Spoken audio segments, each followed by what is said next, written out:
Quelques applications des conducteurs ohmiques ou des résistances tout simplement. Application numéro 1, réduction du courant à travers un récepteur. Nous avons ici un accumulateur de tension ou une batterie qui est utilisé dans les motos à démarrage électrique. Mesurons la tension à ces bornes grâce à ce voltmètre.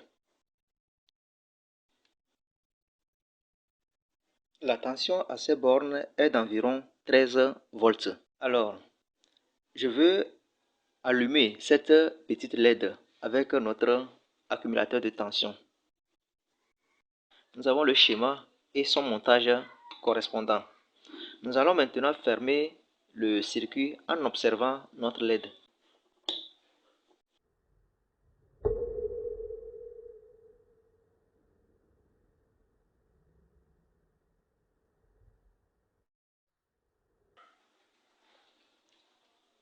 J'observe que la LED s'allume puis s'éteint sans que l'interrupteur ne soit ouvert.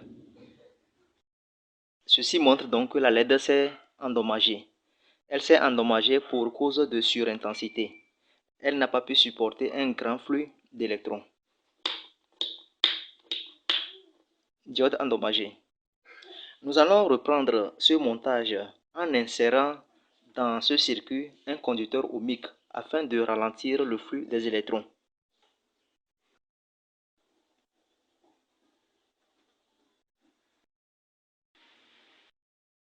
Un conducteur ohmique étant inséré dans le circuit, nous allons reprendre ce montage en remplaçant la LED endommagée par une nouvelle autre.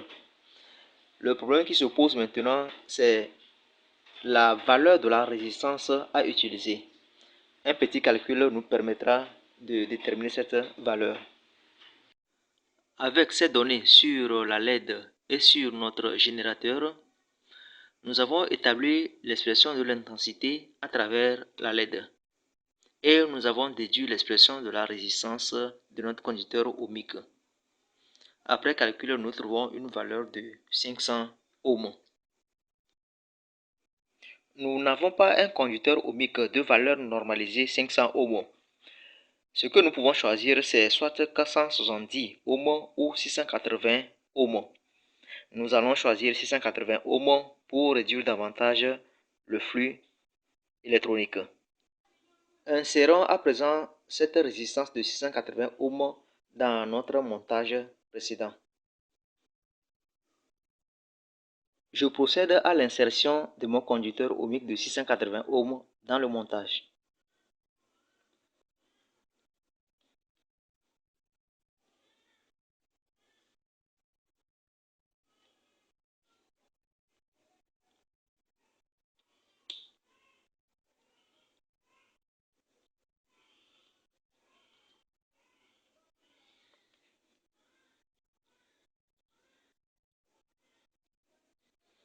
Je vais maintenant remplacer la LED endommagée.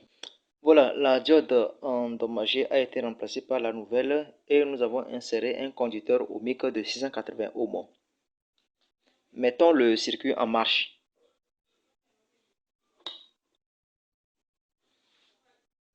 On voit que la LED reste constamment allumée. Elle restera constamment allumée jusqu'à ce qu'on ouvre le circuit.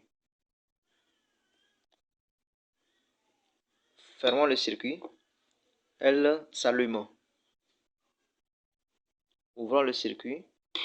Elle s'éteint.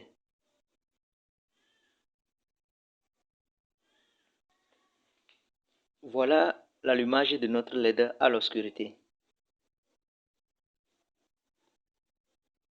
Extinction, allumage. Nous pouvons utiliser ce principe pour fabriquer une petite veilleuse. Passons à l'action.